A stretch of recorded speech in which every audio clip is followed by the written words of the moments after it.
Lamun cek bapak aing, tahu bapak aing? KDM. Kita doain KDM jadi presiden, amin. Biasa sekali orang Sunda jadi presiden itu. Lamun cek bapak aing, orang Sunda itu kudu nyunda. Halo, orang Sunda kudu nyunda. Apa maksudnya? Kalau orang Sunda itu nyunda, maka bager bener pinter. Bager bener pinter.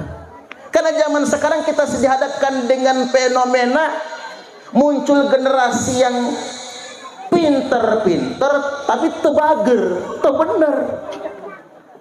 Pinter mah pinter tapi nggak bener. Kalau orang goblok nggak bener, bu paling banter maling kotak amal masjid. Pernah nggak hilang kotak amalnya? Orang goblok nggak bener tuh. Tapi kalau orang pinter nggak bener, negara yang rusak, dikorupsi.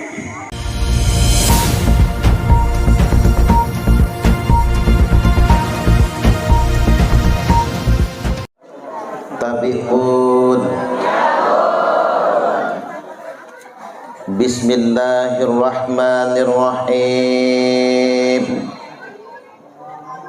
Alhamdulillahilladzi khalaqal khalqa 'alal itlaq. Fatiris samawati wal ardi wa basitil arzaq. Asyhadu an la ilaha illallahul malikul khallaq. Wa asyhadu anna Muhammadar Rasulullah al-mab'utsu litatmimi makarimal akhlaq. Allahumma shalli wa sallim ala sayyidina Muhammad wa ala alihi wa sahbihi wa man tabi'ahum bi ihsanin ila yaumit taraq. Amma ba'du. Yang terhormat aparat pemerintah setempat, yakni Kepala Desa Gebang. Bu Kades yang mana, Bu? Oh, Ibu Kades. Bu Kadesnya kok cantik amat ya. Suaminya Bu Kades mana? Suaminya Bu Kades. Mana. Waduh. Kalau muji istrinya harus izin suaminya soalnya. Bahaya nantinya. Pak. Yang nggak boleh itu memujinya japri. Kalau pakai japri jaringan pribadi WhatsApp, bahaya itu. Weting tresna jalerane soko kulino. Cuman bapak-bapak harus dikasih tahu, laki-laki yang rajin mencium istrinya. Ini dengar suaminya Bu Kades. Laki-laki yang rajin mencium istrinya relatif akan lebih panjang umur jika dibandingkan dengan laki-laki yang mencium istri tetangganya. Ya iyalah, bacok orang kita nyocago niku. Jajal golok itu namanya. Dan masyarakat Gebang memang harus berterima kasih kepada suami Bu Kades, karena Bu Kades bisa jadi Kades karena izin suami. Karena yang pada prinsipnya semua atas izin suami. Selanjutnya yang saya hormati Pak Babinsa ya Pak. Pak Babinsa yang demi tugas beliau. Kalau hitungan jam kerja kan, kalau pegawai kan bukan jam kerja ya. Beliau demi tugas beliau sebagai bintara pembina desa hadir di malam ini, dan karena tanggung jawab beliau pakai seragam. Jangan-jangan seragam Pak Babinsa itu sudah 3 hari nggak dicuci lah. Jangan-jangan Pak Babinsa. Wallahu a'lam itu kan. Ya, karena demi tugas kan. Kita doakan Pak Babinsa rezekinya lancar, karirnya bagus, istrinya solehah, anaknya sukses semua. Amin. Jangan nambah istri, bahaya. Tentara ada sanksinya soalnya. Selanjutnya yang saya hormati para kiai, para masayikh, hampura ngapunten karena saya naik panggungnya terlambat, jadi tak nyimak nama-nama abah kita, ajengan kita, para yai, para masayikh yang hadir di sini. Tanpa mengurangi rasa hormat saya, semoga beliau-beliau semua mendapatkan tambahan rahmat dan kemuliaan dari Allah Ta'ala. Allahumma amin.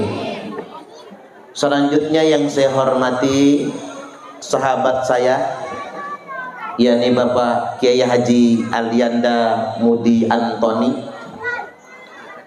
Bayangkan Bu, usianya sudah 58 tahun, tapi wajahnya masih kayak seumuran saya. Jangan-jangan tuaan saya lagi wajahnya. Beliau omnya Opik ya. Jadi alhamdulillah mendampingi saya di acara pada kesempatan kali ini. Selanjutnya yang kita banggakan juga Ustadz Opik, Aksi Indosiar. Kita punya putra terbaik Gebang yang sudah masuk Indosiar dan sedang merintis pondok pesantren. Kita doakan Ustadz Opik semakin sukses. Amin. Selanjutnya yang tadi ngaji, yakni Ustadz Rifki dan Ustadz Rifan. Keduanya ini kembar Bu, lahirnya cuman beda menit kali ya. Ini kembar asli putra daerah Lampung, Jak Kelumbayan Bang Kamus. Jadi asli di orang Lampung itu sekarang banyak yang jadi kiai. Dan keduanya ini bukan cuman pintar ngaji, juga pintar ceramah. Sekali-kali diundang lah biar ceramah di Gebang ini. Dan mungkin sebagai alumni Pondok Pesantren Madarijul Ulum Batu Putu, beliau diizinkan ayah Kiai Haji Ihya Ulumuddin untuk ngasuh di Pondok Pesantren Rahmatul Ummah, megang kitab. Jadi dia direktur Salafiyah Kitabiahnya. Jadi sudah kembar, ganteng ya. Cuman bedanya Ustadz Rifki sudah punya istri dan punya anak. Nah adiknya Ustadz Rifan bujang ting-ting sekarang. Siapa yang mau ngambil mantu tuh? Sempet galau, Jones jomblo ngenes.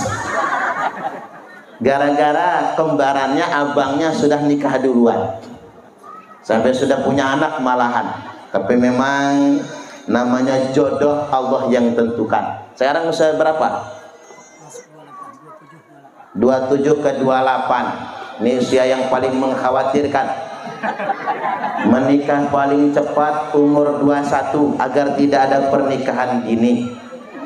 Menikah paling tepat umur 25 karena usia pernikahan Nabi. Menikah paling telat umur 28. Makanya kata orang kalau umur masih 25 jodoh di tangan Tuhan. Tapi kalau umur 28 kelewat nggak nikah-nikah, Tuhan angkat tangan. Tapi ini guyonan, nggak beneran. Nanti dia takut lagi setripannya ini. Ya namanya jodoh itu begini, takdir Allah. Kalau nggak hari ini mungkin minggu depan. Kalau nggak minggu ini mungkin bulan depan. Kalau nggak bulan ini mungkin tahun depan. Kalau nggak tahun ini mungkin kapan-kapan. Mudah-mudahan dikasih jodoh yang terbaik, amin. Selanjutnya yang saya hormati dan yang kami takzimi, tokoh agama dan tokoh masyarakat lainnya, pengurus takmir masjid, panitia peringatan Hari Besar Islam, Bapak Kepala Dusun dan Ketua-Ketua RT, hadirin wal hadirat, kaum muslimin, masyarakat Kampung Sinar Harapan, Desa Gebang, apa kabar Bapak Ibu, sehat? Alhamdulillahirabbil alamin. Perkenalkan, nama saya ini Suparman Abdul Karim, Suparman bin Abdul Karim. Asmane Suparman namun senes tiang Jawi, bukan orang Jawa maksudnya. Bapak saya Komering, ibu saya Ogan. Komering itu sama Gebang sama lah bahasanya, ya Lampung dialek api lah. Lo kok bisa nama saya Suparman? Karena saya lahir bulan Sapar, makanya Suparman. Kalau lahir bulan Suro jadinya Suratman. Nek Paing, Paiman. Nek Legi, Legiman. Sebetulnya saja orang Lampung, orang Komering, Ogan, Semende, Sunda bahkan Jaseng itu kalau lahir bulan Sapar biasanya dikasih nama Saparudin. Tapi begitu saya mau dikasih nama Saparudin, Saparudin di kampung saya ketangkep maling ayam, gak jadi namanya Saparudin, makanya jadi Suparman itu. Tapi malah bagus Suparman, karena Suparman itu kalau di Amerika bisa terbang loh. Oh, Superman ya. Saya pernah ditanya orang, apa bedanya Suparman sama Superman? Kalau Suparman itu celananya di dalam, kalau Superman celananya di luar. Itulah bedanya. Kalau istri baru satu, anak baru dua. Ini kira-kira bagus nambah istri apa nambah anak? Yang di belakang menyebut nambah istri itu, yang di sini nyebut nambah anak. Saya tinggal di Kelurahan Widadi Baru, Sukarami, Bandar Lampung. Pondok kita Bapak Ibu, Pondok Pesantren Rahmatul Ummah 1 di Pajar Baru, Jati Agung, Lampung Selatan. Itu khusus putra, diantaranya pengasuhnya Ustaz Rifan. Kata kalau Ustaz Rifan mau bantu juga, kan pas kembar tuh. Kemudian Pondok Pesantren Rahmatul Ummah 2 khusus putri di Margo Lestari, Jati Agung juga. Kemudian sebatas perkenalan biar gak terlalu malam, itu saja dulu. Sekarang alhamdulillah kita semua ngaji maulid. Nabi itu lahirnya hari apa Bu? Senin, tanggal 12 bulan Rabiul Awal, tahun Gajah. Ketika Nabi lahir, keluarganya, tetangga-tetangganya Bani Abdi Manaf senang semua. Lu ngapa senang? Karena yang lahir anak lanang, yang lahir laki-laki. Orang Arab jahiliyah itu malu kalau punya anak perempuan. Sampai-sampai disebutkan dalam surah An-Nahl, wa idza busyira ahaduhum bil unta dhalla wajhuhu muswaddan wa huwa kadhib. Bangsa Arab jahiliyah itu kalau mereka mendengar kabar istrinya sedang bersalin, yang dilahirkan anak perempuan, dhalla wajhuhu, mukanya berpaling, nunduk kepalanya, muswaddan, menghitam. Orang Arab kan kulitnya kemerahan, jadi kalau marah campur malu hitam mukanya itu. Wa huwa kazim, dan marah dia. Bahkan ada cerita katanya bininya digampari. Dasar bini sialan kok melahirkan anak perempuan. Nah alhamdulillahnya Sayyidah Aminah melahirkan anak laki. Senang Bani Abdi Manaf, Bani Abdil Muthalib, termasuk paman-pamannya. Di antaranya Abu Lahab. Tahu Abu Lahab Bu? Kalau Abu Gosok Tahu juga ya. Abu Lahab ini salah satu manusia yang dipastikan masuk neraka. Yang memastikannya Allah Azza wa Jalla dalam surat yang kita kenal, surah Al-Lahab. Ibu-ibu hafal surat Al-Lahab? Tabat hafal? Apa lo? Yang nggak hafal berarti mu'alaf ya. Ya kita maklum kalau nggak hafal, namanya mu'alaf. Di mana sudah dipastikan tabbat yada abi lahabin wa tabb, binasa kedua tangan Abu Lahab dan benar-benar binasa. Ma aghna anhu maluhu wa ma kasab.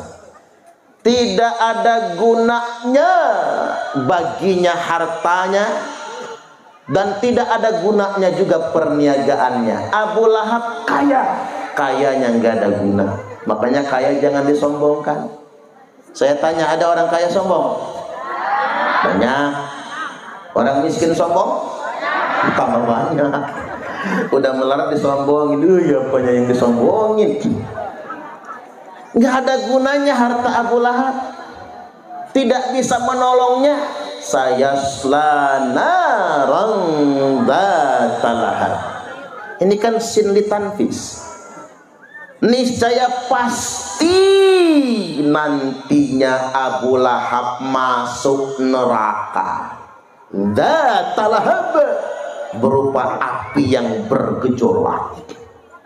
Ternyata yang masuk neraka bukan cuma Abu Lahab, wa mra'atuh, bininya juga. Pengen tahu ngapa bini Abu Lahab masuk neraka? Sebabnya gara-gara hammalatal hatab. Itu kok ada suaranya double sih, kayak suara jin tuh mah. Satu aja suaranya.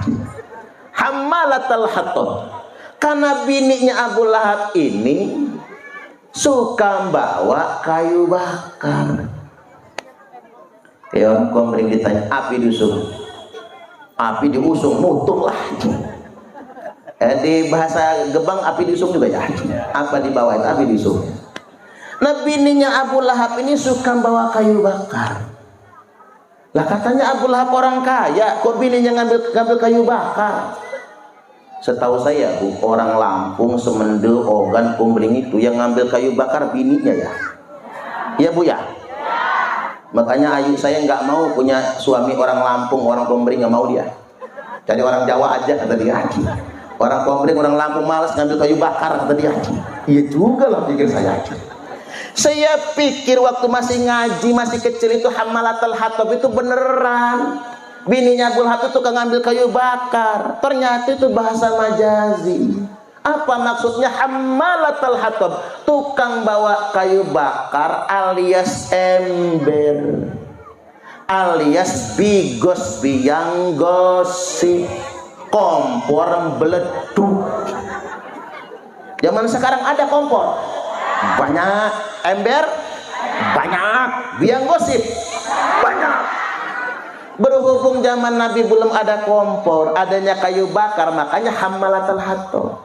Seandainya sudah ada kompor, ayatnya nggak begitu bunyinya. Berubah dia hammalatal kompor. Kompor kali ya bahasanya ya, hammalatal kompor.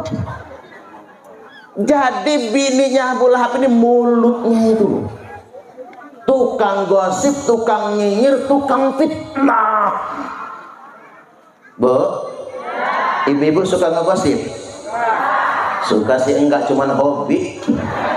Kalau sudah ngegosip, serunya. Saya juga heran lah, ngapa ibu-ibu itu kalau lagi ngegosip, apalagi ngegosipin Bu Kades. Kayaknya kena banget ya. Mulutnya keriting, mengot-mengot, matanya sampai melotot. Ekspresinya lu kena banget itu. Saya ada yang nanya, Ustadz, apa dosanya ngegosip? Kata saya, wal ghaibatu asyaddu minaz zina. Gosip gibah itu lebih kejam daripada berzina.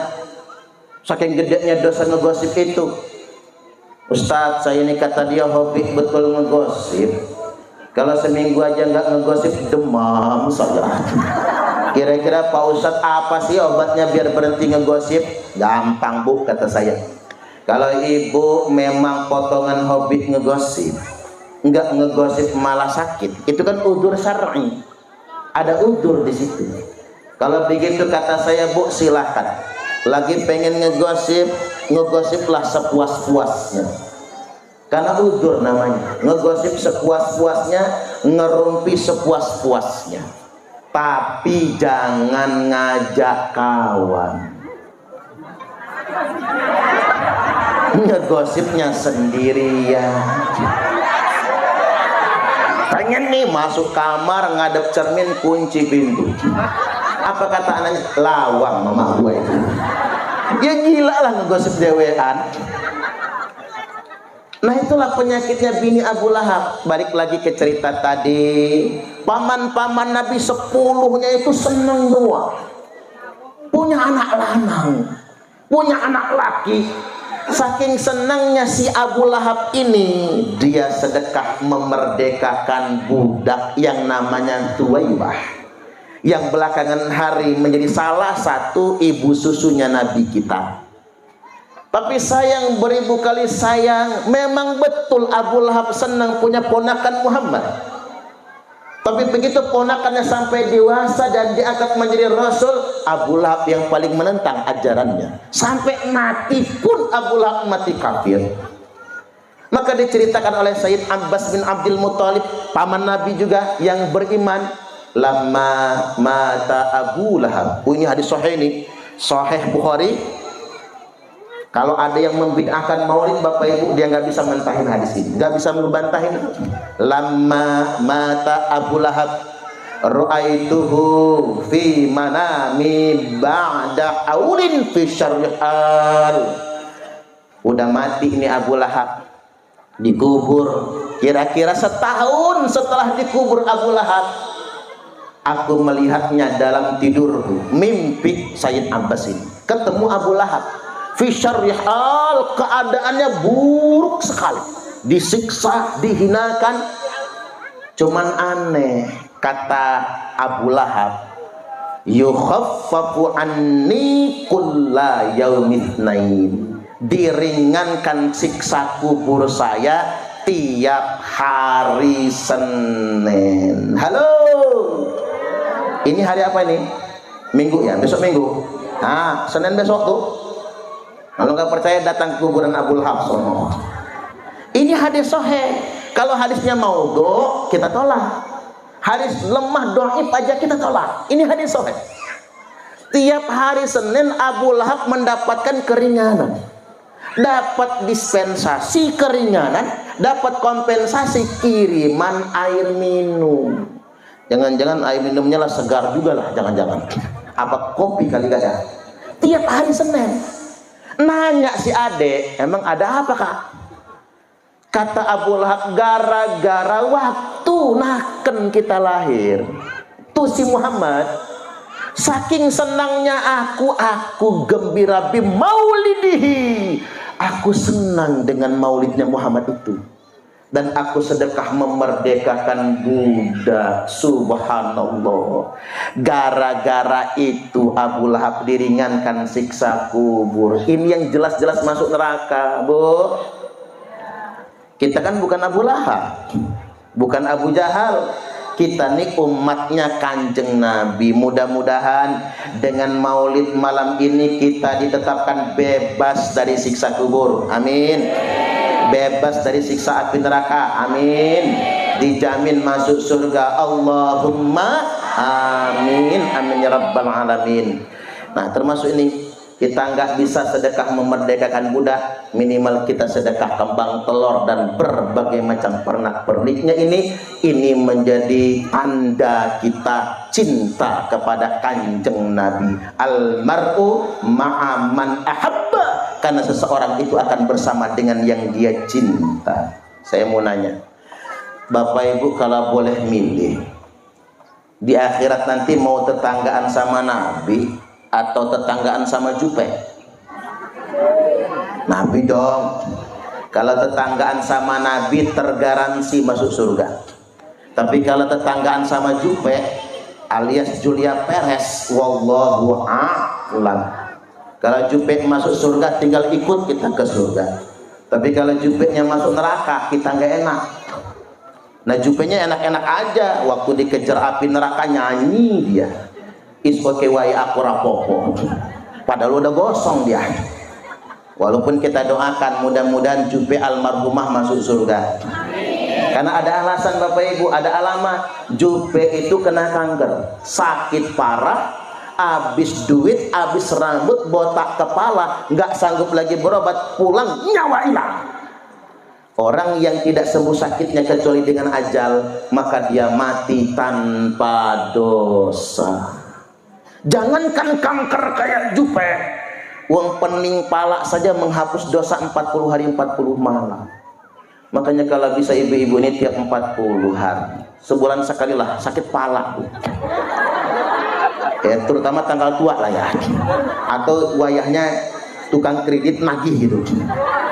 Itu menghapus dosa 40 hari 40 malam. Apalagi yang kayak Jupe. Nah, Nabi kita lahirnya subuh hari Senin 12 Rabiul Awal, lahir dalam keadaan tengkurap. Ya iyalah, kalau tengadah kesel air ketuban ya Bu ya. Lahir tengkurap, langsung dalam posisi sujud, digendong oleh kakeknya. Mengapa bukan bapaknya? Karena Sayyid Abdullah wafat ketika Nabi masih 2 bulan dalam kandungan, maka terlahir yatim. Digendong oleh sang kakek, kaget si kakek. Ternyata Muhammad bayi Sayyid Muhammad ini lahir dalam keadaan sudah terkhitan. Jadi jangan nanya Bu, Pak Ustadz, dulu waktu Nabi masih kecil yang nyunat mantrinya siapa ya? Ia kan sudah lahir dalam keadaan tersunat. Lalu dibawa oleh kakeknya tawaf di sekeliling Ka'bah. Nabi itu sudah ditawafkan sejak lahir. Nah kalau kita karena jauh dari Mekah, kalau bayi lahir diapakan? Diazani kuping kanan, diikomati kuping kiri. Jangan ikut-ikutan Wahabi Pak, yang mengharamkan azan dan qomat di kuping bayi. Tujuan diazani kuping kanan, diikomati kuping kiri buat apa? Lam tadurruhu umusibyan, biar nggak diganggu jin yang namanya umusibyan. Umusibyan itu bahasa Arabnya, bahasa kitanya kuntilanak. Kalau kuntilanaknya mas udah emak-emak namanya Mak Kunti. Kalau masih gadis Mbak Kunti namanya. Setelah itu sekitar umur 5 tahun didatangi oleh malaikat Jibril dan malaikat Mikail alaihi salam, disibgah hatinya, diceluk, disepuh. Sibghatallah wa man ahsanu minallahi sibghah. Sahabat nanya, "Ya Rasul, Anda disibghah, lah kami?" Kata Nabi, "Umatku dikhitan." Halo? Makanya khitan itu Bapak Ibu paling bagus, paling telat umur 5 tahun. Karena Nabi disibghahnya 5 tahun. Saya setujulah sama orang Sunda, jelma Sundanya. Orang Sunda itu 2 tahun setahun dihitan. Orang Jasing setahun 2 tahun dihitan. Lah orang Jawa, Lampung, Komering, Ogan Semende nunggu kelas 5 SD. Termasuk ini korbannya nih. Saya sunat kelas 5 SD Bu, hampir tumbuh. Sakitnya nggak seberapa Pak, malunya yang luar biasa. Kita ini nunda nyunat anak itu, setelah saya pikir-pikir, bukan nggak sanggup bayar mantri, tapi kita lagi sibuk nyiapin uang hajatan. Karena pengen gede-gedean, akhirnya besar pasak daripada tiang. Saudagar Bogor biar tekor asal kesohor. Kalau kata uang Palembang, kue putu buatan Cek Gaya, awak buntu banyak gaya. Sudahlah apa adanya saja wong sunatan ini, yang sederhana saja, yang penting jangan berlebih-lebihan. Nah kemudian umur 6 tahun Nabi kita ditinggal Sayyidah Aminah radhiyallahu anha, wafat meninggal dunia. Resmi Nabi kita yatim piatu, ngikut kakek. Umur 8 tahun ditinggal Sayyid Abdul Muttalib, wafat meninggal dunia. Ngikut paman. Kata Abu Talib, Muhammad, kamu nggak boleh ikut-ikutan orang lain, nanti kamu nakal. Ikut paman saja belajar dagang. Makanya umur 12 tahun kan ketemu pendeta Buhiro. Karena usia anak segitu Bapak Ibu, usia efek bandwagon. Apa itu efek bandwagon? Mudah ikut-ikutan. Coba lihat yang geng motor 12 sampai 25 tahun. Tawuran umur 12 sampai 25 tahun. Karena mudah ikut-ikutan. Apalagi zaman sekarang ini seks bebas, belum lagi narkoba. Alangkah baiknya Bapak Ibu pondokkan anak kita ke pesantren. Insya Allah. Apalagi Lampung ini banyak pesantren. Jumlah pesantren terbanyak Jawa Barat. Ada yang satu itu. Pesantren terbanyak di Indonesia itu Jawa Barat. Nomor 2 Jawa Timur. Nomor 3 Jawa Tengah. Nomor 4 Banten. Nomor 5 Nanggroe Aceh Darussalam. Nomor 6 Lampung. Tepuk tangan buat Lampung. Hebat Lampung ini ya. Jumlah masjid terbanyak Jawa Barat lagi rankingnya. Nomor 1, nomor 2 Jawa Tengah. Nomor 3 Jawa Timur. Nomor 4 Sulawesi Selatan yang banyak orang Bugisnya. Nomor 5 Lampung. Tepuk tangan lagi buat Lampung.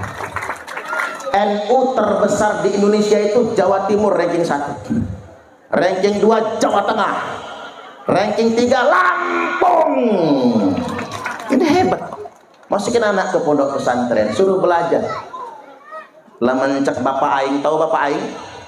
KDM. Kita doain KDM jadi presiden, amin. Biasa sekali orang Sunda jadi presiden itu tahu. Lah mencek Bapak Aing, orang Sunda itu kudu nyunda. Halo, orang Sunda kudu nyunda. Apa maksudnya? Kalau orang Sunda itu nyunda, maka bager bener pinter. Bager bener pinter. Bager itu apa sih bu artinya? Baik ya, baik sehat gitu ya. Bager bener pinter. Karena zaman sekarang kita dihadapkan dengan fenomena muncul generasi yang pinter-pinter tapi tebager, tebener. Pinter mah pinter tapi nggak bener. Kalau orang goblok nggak bener, bu paling banter maling kotak amal masjid. Pernah nggak hilang kotak amalnya? Orang goblok nggak bener tuh. Tapi kalau orang pinter nggak bener, negara yang rusak, dikorupsi. Di Indonesia ini masalahnya itu banyak orang pinter tapi nggak bener. Ada guru SMA praktek, disiapkan 1 gelas isinya air tawar, 1 gelas isinya alkohol, disiapkan segenggam cacing, semangkok cacing. Tahu cacing? Kalau bahasa Gebang cacing itu apa? Gelong. Disiapkan semangkok cacing. Murid-murid ngacung, maaf bu guru, kata murid-murid. Loh ngapa kata gurunya? Praktek jangan dilanjutkan, karena kami murid udah paham semua. Kaget bu guru. Alangkah hebat murid sekolah zaman sekarang, belum dikasih pelajaran sudah ngerti duluan. Oke kata bu guru, ibu yang nonton, kalian yang praktekkan. Sama murid-murid dipraktekkan. Semangkok gelong itu dibagi 2. Separuh masukin gelas yang isinya air tawar, separuh masukin gelas yang isinya alkohol. Didiamkan setengah jam. Udah lewat setengah jam, kata murid-murid, lihat bu guru, cacing yang masuk air tawar masih hidup semua, tapi cacing yang masuk alkohol mati semua.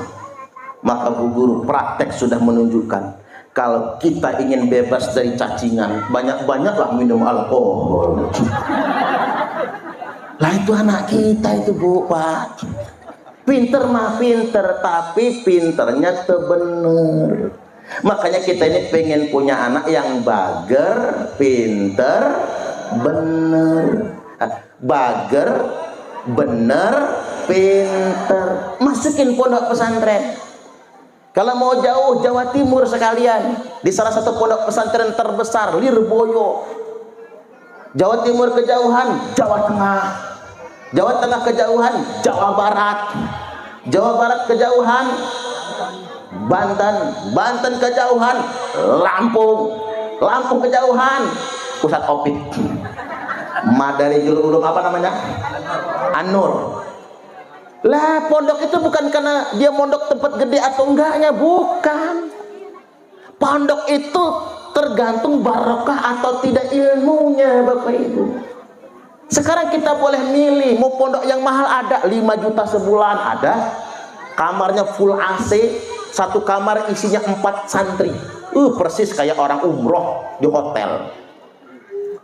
Yang 5 juta sebulan ada, tinggal nyari survei, tinggal searching di Google kok. Yang 4 juta sebulan ada, 3 juta sebulan ada, 2 juta sebulan ada, 1 juta sebulan ada.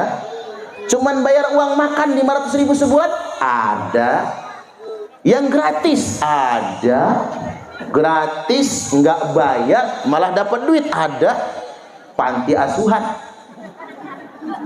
6 bulan anaknya di panti asuhan, bapaknya mati, ya doa, namanya panti asuhan yatim piatu. Emak masih ada, bapak masih ada, anaknya masih ke panti asuhan.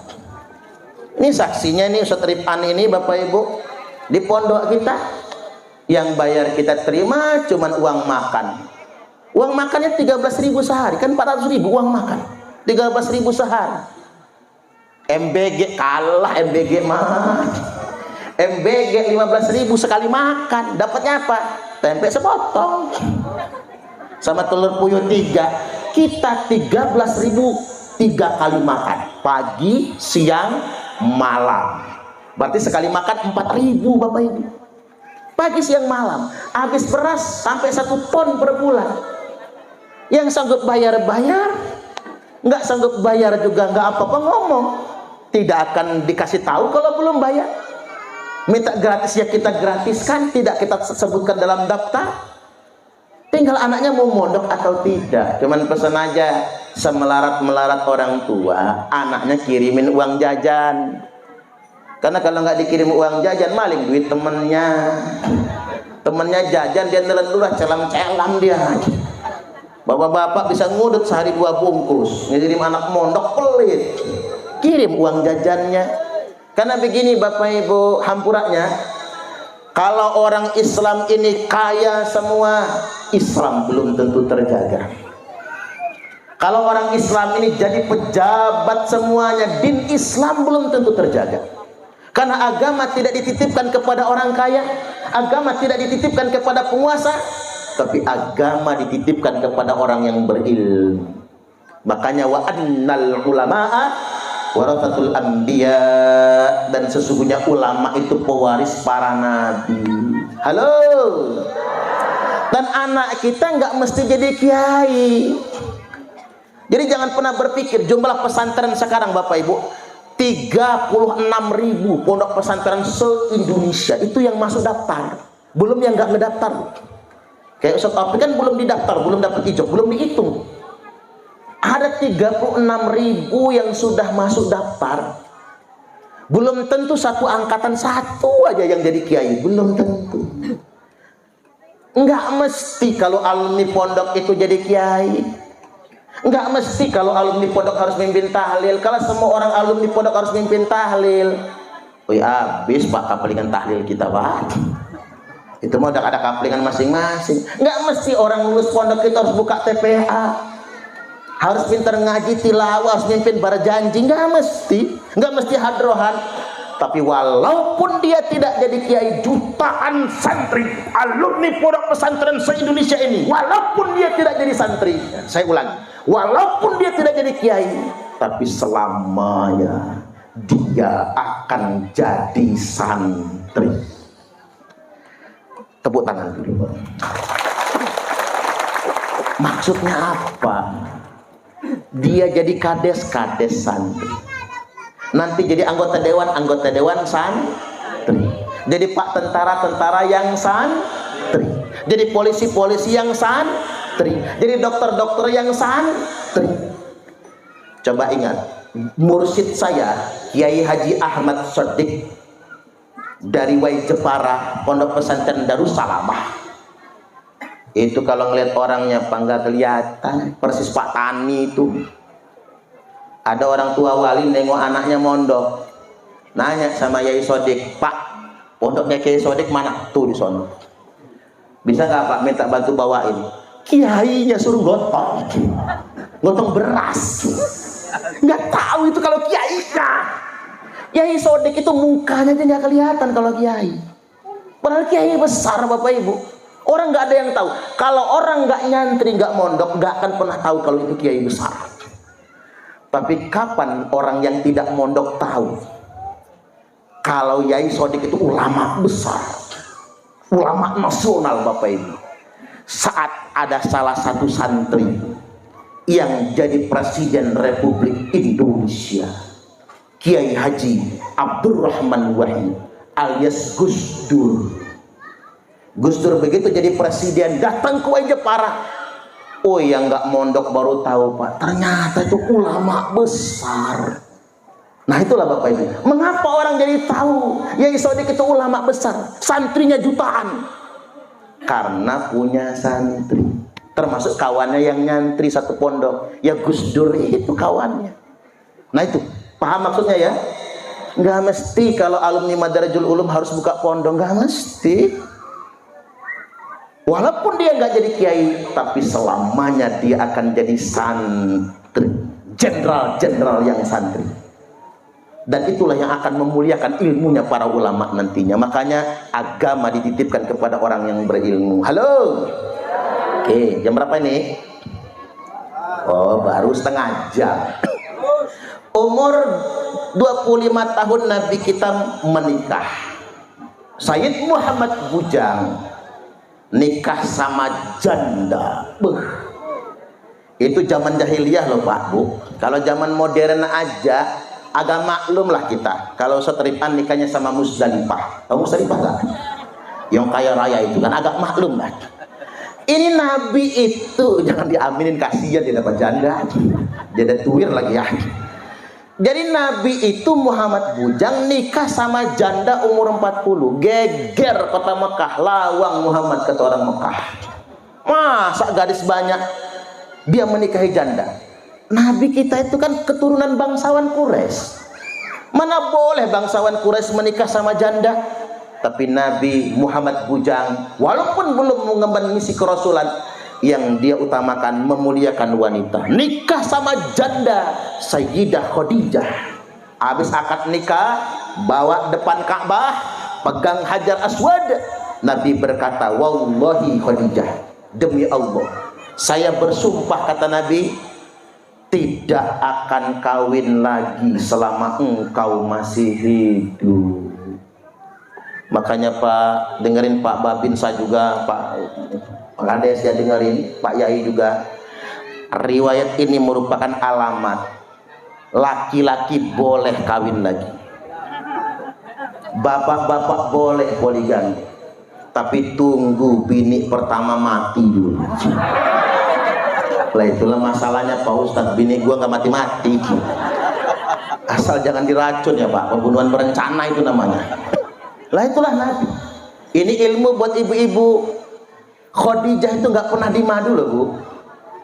Khadijah itu tidak pernah dipoligami. Bahkan Nabi punya anak cuma dari Khadijah loh. Dari Ummul Mukminin yang lain ada anak tapi cepat meninggal sejak kecil, sejak bayi. Semua anak Nabi itu dari Sayyidah Khadijah semua. Dan ketika Khadijah wafat, Nabi menduda 3 tahun lamanya. Wih, kalau kita nggak sanggup Pak 3 tahun, buruk barang tergantung. Ya tapi jangan salah dulu, kaos lampu petromak kita mah 3 tahun loh. Nah Nabi baru menikah lagi dengan istri kedua, dengan Sayyidah Saudah. Saudah itu, ini orang Jawa ini kayaknya ya. Saudah itu dinikahi Nabi sudah berumur 60 tahun. Makanya bapak-bapak kalau pengen ngikut sunnah Nabi, boleh nikah lagi bini kedua, cari nenek-nenek umur 60. Itu ibarat mobil mogok itu, udah mau copot semua undergillnya itu. Maksud saya jangan sekali-kali memframing Sunnah Nabi itu dengan poligami maunya kita, jangan memframing Nabi Nabi itu nikahnya sama nenek-nenek kok. Iya iyalah Nabi nikah sama Sayyidah Aisyah, tapi kan dipulangin dulu ke bapaknya nunggu gede. Dan Nabi adalah pria yang paling baik dengan istrinya. Nah ini kita gempur bapak-bapak dulu ya Bu. Akmalul mu'minina imanan ahsanuhum khuluqa. Orang mukmin yang paling sempurna imannya adalah yang paling baik akhlaknya.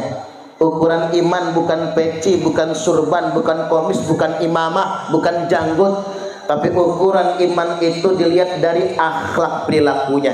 Wa khiyarukum khiyarukum linisaihim khuluqa. Dan laki-laki terbaik itu adalah yang paling baik dengan istrinya.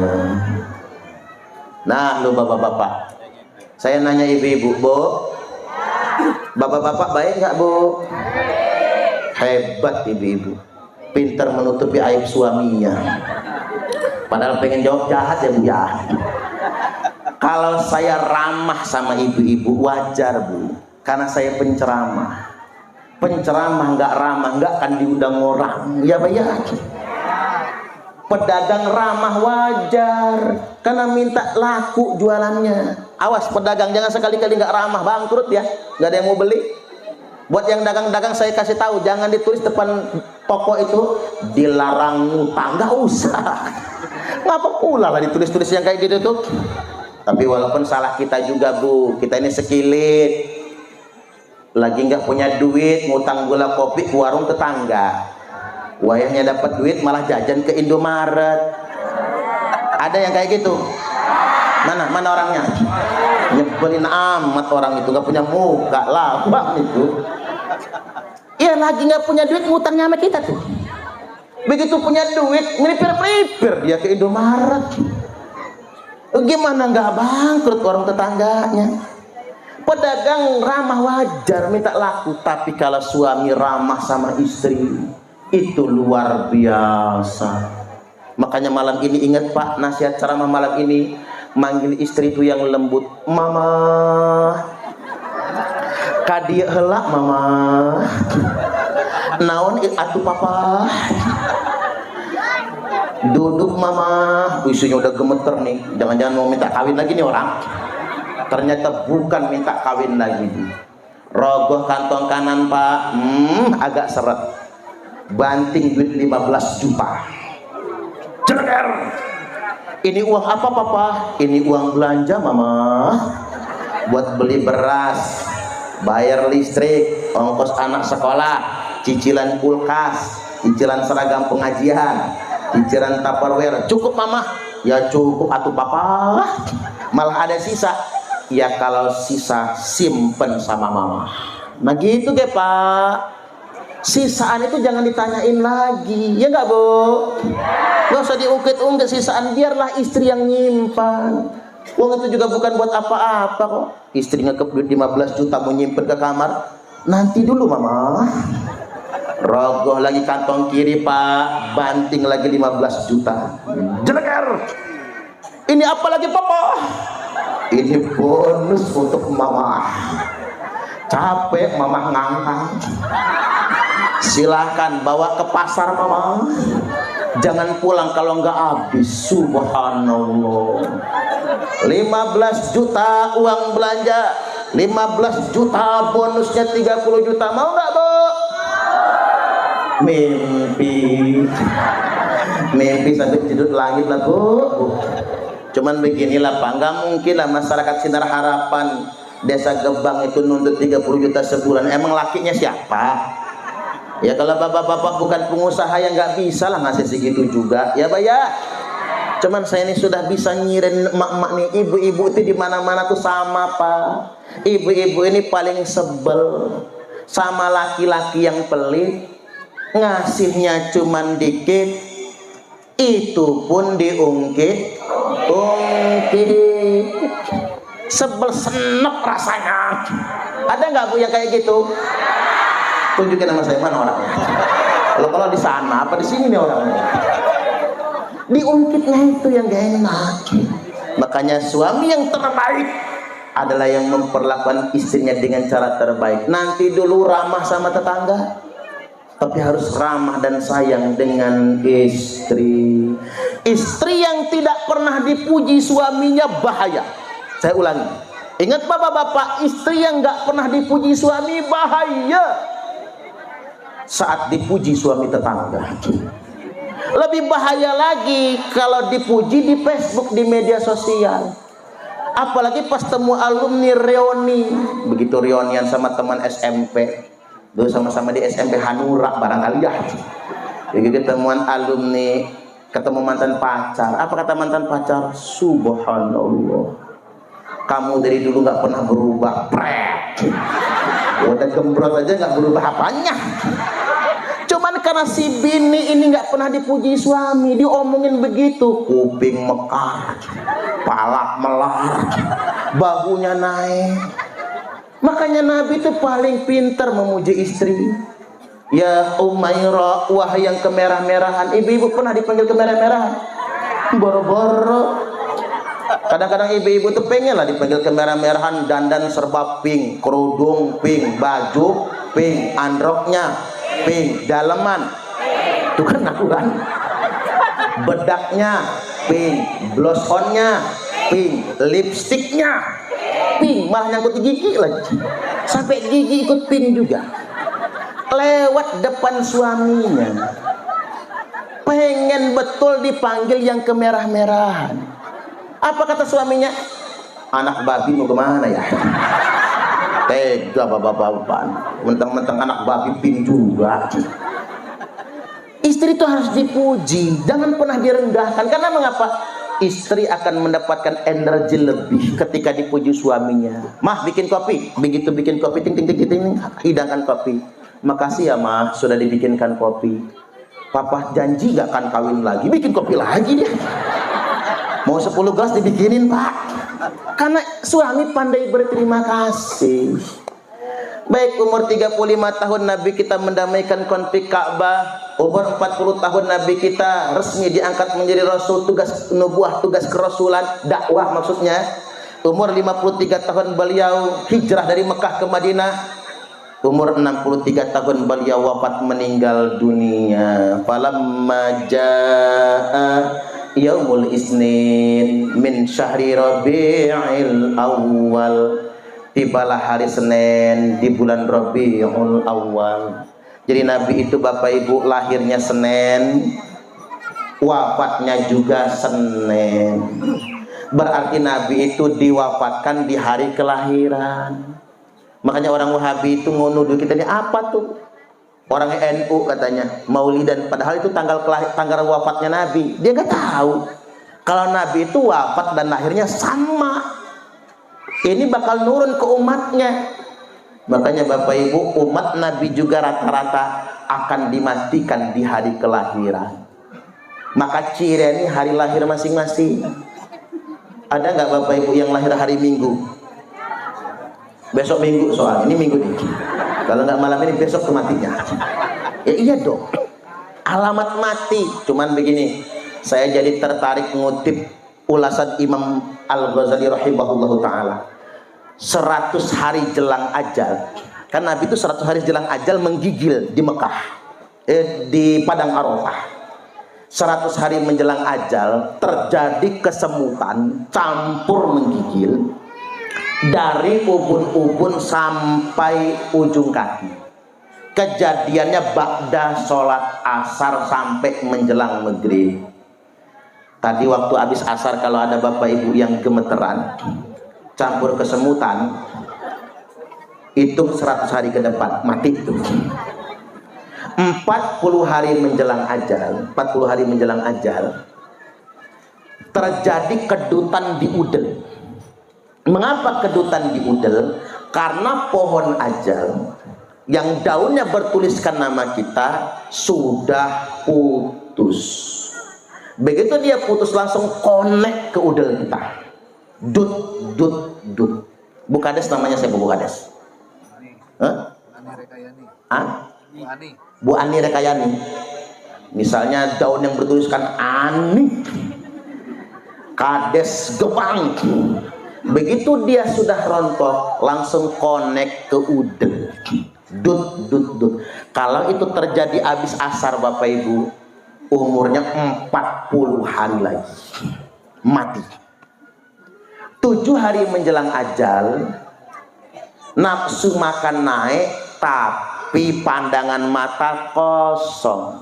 Pandangannya mendongak terus ke atas. Lihat ini ibu-ibu yang pandangannya ke atas terus itu. Jangan-jangan ya. 3 hari menjelang ajal, nafsu makan hilang, lidah terasa hambar, campah.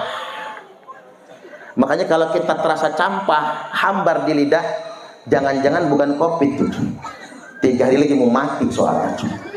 Sehari sebelum ajal terjadi kedutan cuman di ubun-ubun, dut dut dut dut dut dut dut. Terjadinya habis asal juga. Kalau itu sudah terjadi sehari sebelum ajalnya. Nanti tibalah hari Senin, singkat cerita di waktu duha. Datang malaikat Israel, assalamualaikum ayyuhan nabi. Alaikassalam ya Israel. Ada apa kata Nabi? Kamu datang ke sini mau bertamu atau ingin mencabut nyawa saya? Kata Israel, saya datang ke sini Muhammad ingin bertamu, sekaligus ingin mencabut nyawamu. Kalau boleh Muhammad, kalau enggak boleh aku pamit pulang lagi. Subhanallah. Kalau saya yang ditanya begitu Pak, tak suruh pulang dia. Balik lo sono, jangan kesini lagi. Kalau kita enggak ditanya, dia langsung disikat kalau kita mah. Aina Jibril, kata Nabi, mana Jibril? Singkat ceritain, tak singkat. Kalau enggak tak singkat, cerita meninggal wafatnya aja bisa 2 jam ceramahnya Bapak Ibu. Singkat cerita, ngobrol-ngobrol sama Jibril. Israel, kata Nabi, sekarang laksanakan. Cabut nyawa Nabi pelan-pelan. Yang pertama kali mati telapak kaki. Makanya telapak kaki yang sudah melengkung, tanda umurnya paling lama 3 hari. Coba periksa telapak kaki masing-masing Bu. Kalau kamu sudah begini, tarik sampai lutut, sampai di pinggang, sampai di udel, sampai di dada. Ketika nyawa Nabi sampai di dada, beliau berwasiat, usikum bis sholati wa ma malakat aimanukum. Aku wasiatkan kepada kalian semua, kata Nabi, jaga sholat. Halo, kita bukan wali, kita bukan orang suci, kita juga banyak dosa ya Pak ya. Tapi minimal Bapak Ibu, kita ini nggak soleh-soleh amat lah, tapi minimal jagalah sholat. Jangan kayak kata orang, sholat zuhur mepet asar, asarnya numbur maghrib, maghribnya mentok isya, isyanya ketiduran, subuhnya kesiangan. Ada bapak-bapak itu sholat subuhnya begini, usalli fardhu subhi raka'ataini mustaqbilal qiblati qodoan lillahi ta'ala. Lah kok qodoan Pak, jam 8 sholat subuhnya. Tapi ya bener lah, memang qodoan niatnya kalau sudah di luar waktunya. Tapi yang aneh itu niat istrinya. Apa kata ibu-ibu? Usalli fardhu subhi raka'ataini mustaqbilal qiblati, kesiangan lillahi ta'ala. Orang mah qodoan dia kesiangan. Lo kesiangan Bu, jam 10 sholat subuhnya. Nanti anaknya niru, apa kata anaknya? Usalli fardhu subhi wal dhuhri wal asri wal maghribi wal isya'i royoan oplosan lillahi ta'ala. Hancur sholat dioplos. Orang kota lebih hebring, subuh maraton, zuhur ke salon, asar main badminton, maghrib mainin handphone, isya nonton sinetron, mati kena smackdown malaikat Israel. Mulai sekarang kita jaga sholat, kan nggak bikin repot sholat. Paling lama kan 5 menit. Zuhur wayahnya istirahat. Apa sih kerjaan yang nggak ada istirahatnya? Asar selesai kerjaan. Maghrib emang udah di rumah. Isya kita mau istirahat, subuh bangun. Apa yang merepotkan? Ayo kita jaga sholat. Pesan Nabi yang kedua, wa ma malakat aimanukum, jaga amanah yang dibebankan kepada kalian. Kalau kita baca di beberapa kitab, dimaknai oleh ulama itu budak sahaya perempuan dan harta.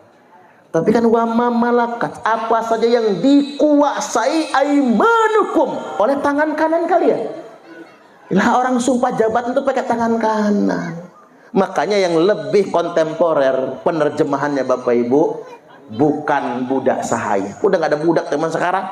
Wa ma malakat aimanukum itu adalah amanah jabatan. Hati-hati sama amanah.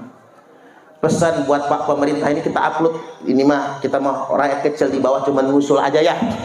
Pesan sama Pak pemerintah, semua kebijakan itu harus pro rakyat. Jangan cuman mentingin elit. Ya Pak ya? Ya Pak ya? Makanya saya usul sama pemerintah program MBG yang ngabisin duit sampai 400 triliun itu nantinya. 400 triliun itu nolnya berapa sih Bu? Diketik di kalkulator, error kalkulator itu. Lebih baik ganti saja sekolah bebas biaya. Tepuk tangan dulu. Iya tuh. Bukan hanya negeri, swasta juga punya pemerintah. Jangan anak tirikan swasta, pondok Bapak Ibu. Seandainya 15.000 sehari dikasih ke santri pondok Rahmatul Ummah, 15.000 kali 30 hari 450 gratis santri Rahmatul Ummah itu. Udah makan 3 kali sehari. Luar biasa Bapak Ibu. Dana bos saja Pak, dari semua 400.000 sekolah se-Indonesia ini, dana bos per tahunnya itu 59 triliun. Sedangkan MBG sebulannya 25 triliun. Mapas. Dari tahi loh Pak. Dari tahi itu. Ngapun tadi ya, penting untuk dibahas. Besar sekali. Kan kita sudah sering diajarin orang tua, jangan kasih ikan, ya kasih kailnya, kan betul kan? Jangan kasih ikannya, kasih kailnya. Kirim ke sekolah gratis semua sekolah, kirim ke pondok gratis semua pondok. Tinggal nambah dikit lah kalau pondoknya agak mahal. Atau begini saya usul sama pemerintah, kirim aja ke rekening emak-emaknya ini. Satu siswa kan 300.000 sebulan Bu, 15.000 kali 20 hari kan? Ibu punya anak 4 sekolah semua, 300 kali 4 1.200.000 cair. Kalau Pak Prabowo berani ngirim uang MBG langsung ke ibu-ibu, yakin 2029 Pak Prabowo menang 100%. Yakin saya Pak. Nggak akan dikorupsi, asal jangan dikirim ke rekening bapaknya, jangan. Jadi undut dia nantinya, langsung ke emaknya. Kalau punya anak 4 1.200.000 Bapak Ibu, woi 1 kintal berasnya itu nggak habis sebulan kita makan, iya kan? Jadi harus pro rakyat. Nah ini nggak sebanyak-banyak tapi bahas begituan itu mah politik, urusannya atas itu mah. Cuman pesan saja, dalam di kitab Madarijus Su'ud Sarah kitab Barzanji disebutkan di Tokat Musa ada tulisannya, kullu sultanin la ya'dilu fi sultanihi wa huwa wa fir'aun sawa. Semua pemerintah yang gak adil sama pemerintahannya, maka dia dengan Fir'aun sama saja. Jangan nunjuk orang ya, ini buat kita. Wa kullu alimin la ya'malu bi'ilmihi wa huwa wa iblisu sawa. Semua orang alim, ustadz, yai, guru, doktor, profesor, muallim, ajengan yang tidak mengamalkan ilmunya, maka dia dengan iblis gegoh gawah sarwa kene. Tapi jangan nunjuk saya loh Ustaz Farman, jangan nunjuk ke saya ini, tapi cermin bagi saya. Makanya kata kiai saya, man, kalau kamu mau pulang ke masyarakat, pesan, kalau kamu jadi penceramah, udah tahu aja kiai saya itu kalau saya bakal jadi penceramah. Jihadnya kiai itu ada, jihadnya penceramah ada 2 kata dia. Minimal 1, mengamalkan apa yang dia ceramahkan, karena itu yang paling susah. Penyakit penceramah itu jargoni. iso ujar, ra iso ngelakoni, jerkoni, iso ngajar, ra iso ngelakoni. Nah, jihadnya penceramah yang kedua, kata guru saya, kalau pulang ceramah lupa disangoni, jangan sekali-kali ngingetin. Makanya saya pernah Bu ceramah lupa disangoni, berdoa saya mudah-mudahan panitia ingat, mudah-mudahan panitia ingat. Nggak ingat sama sekarang tahunya. Mau tak telepon lah sebenarnya, Pak ada yang lupa, nggak jalan, nggak jadi. Karena nggak apa, pesan kiai saya begitu, itu jihad. Karena rezeki itu bukan dari panitia pengajian, rezeki itu tetap dari Gusti Allah. Ya banyak. Makanya saya pesan sama Ustaz Rifki, kalau diundang ngaji, diundang ceramah, tetap harus bawa duit. Karena kalau panitia lupa bensin habis, masih bisa beli bensin kita. Pokoknya pesan saya, kalau lupa, Allah yang lupakan panitia itu, nggak usah ditanya. Karena itu jihad Bapak Ibu. Jadi saya jangan cuma nyeramahin orang, buat kita jadi sendiri juga. Yang ketiga, wa kullu ghaniyin la yantafi'u bimalihi wa huwa waqaruna sawa.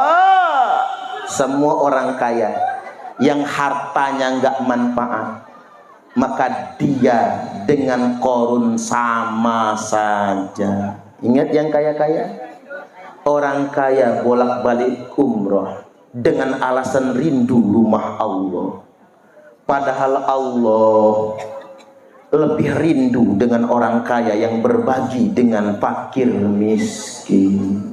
Cocok atau cocok? Tepuk tangan, tepuk tangan. Kalau kata Tuan Syekh Abdul Qadir Jilani qaddasallahu sirrahul aziz, sesuap nasi yang engkau bagi untuk orang yang lapar itu lebih baik daripada membangun 1000 masjid jamil. Kalimat yang keempat, kullu fakirin la yasbiru ala fakrihi wa huwa wal qalbu sawa. Semua orang fakir, orang miskin yang tidak sabar dengan miskinnya, maka dia dengan anjing sama saja. Gak enak banget sih nyebutnya ini. Tapi jangan nunjuk orang, lu melarat ya, sholat enggak, anjing lu ya. Dibacok orang kita, jangan macam-macam. Ini cerminan bukan buat orang. Tarik lagi nyawa Nabi, sampailah di kerongkongan. Ketika nyawa Nabi sampai di kerongkongan, beliau berpesan, ittaqun nisa, ittaqun nisa, ittaqun nisa. Hati-hati dengan wanita, hati-hati dengan wanita. Selamatkan kaum wanita, Bu. Perempuan itu paling gampang masuk surga, paling gampang juga masuk neraka. Kalau ibu-ibu pengen masuk surga gampang Bu, taat suami. Tapi kalau pengen masuk neraka gampang juga, ngelawanlah sama suami. Suami lagi tidur Bu, sepak palanya, gratis masuk nerakanya. Laki-laki itu cari pahala enak, ibu-ibu itu cium tangan suami. Nah ini harus praktek. Nanti pulang ke rumah praktek ya Bu, cium tangan suami itu punggung telapak, 3 kali. Sekali ibu-ibu cium tangan suami, pahalanya sama seperti 70 kali cium Hajar Aswad. Apalagi suaminya hitam, persis Hajar Aswad. Makanya yang gadis-gadis itu cari suami jangan yang coklat, jangan yang kuning, hitam aja sekalian, ngepasin Hajar Aswad. Ibu-ibu nyuci baju suami 1 baju aja. Makanya kalau baju suami ya Bu, jangan pakai mesin cuci, cuci sendiri lah Bu.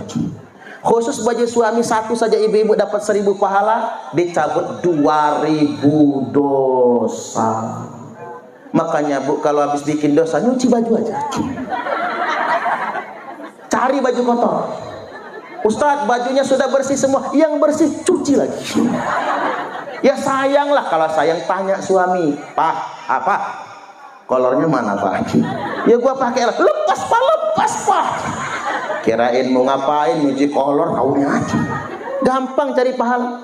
Dan ibu-ibu harus tahu, yang duluan masuk surga bukan laki-laki. Yang duluan masuk surga itu perempuan. Karena perempuan cuma ditanya 4 perkara, idza shalat khamsaha wa shamat sahraha wa ata'at ba'laha wa ata'at zaujaha wa ahsanat farajaha. Wanita cuma 4. Ditanya 1 sholat, 2 puasa, 3 taat suami, 4 jaga aurat. Coba saya mau ngetitin jajal nanya ibu-ibu ini. Ibu-ibu sudah sholat? Sudah. Ramadan puasa?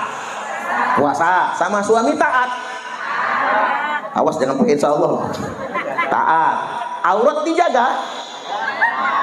Masuk surga semua. Amin. Amin ya rabbal alamin. Tarik lagi nyawa Nabi, sampailah di batas yang paling akhir, suara menghilang, ditempel kuping Imam Ali karamallahu wajhah, terdengarlah suara as-sholah, as-sholah, as-sholah, sholat, sholat dan sholat lagi. Ummati, ummati, ummati, umatku, umatku, umatku. Saking sayangnya sama kita Nabi itu. Wafatlah Nabi di usia 63 tahun, waktu duha Senin 12 Rabiul Awal tahun ke-11 Hijriah, dimandikan, dikafani, disolatkan, semua malaikat turun. Masyarakat di malaikat yang ada di mana saja di langit turun. Maka saking banyak yang nyolatin, baru selesai malam Rabu. Makanya Nabi dimakamkan di malam Rabu di kamar Sayyidah Aisyah, istri beliau sendiri. Makanya kalau ibu-ibu mau ngikutin saran saya, kalau suami meninggal ya Bu, kuburkan aja di kamar ibu sendiri. Enak aja. Udah hidup gua disusahin, mati gua ditongkrongin. Aduh, aduh, aduh. Makanya ibu-ibu sekarang tuh pinter buat drama.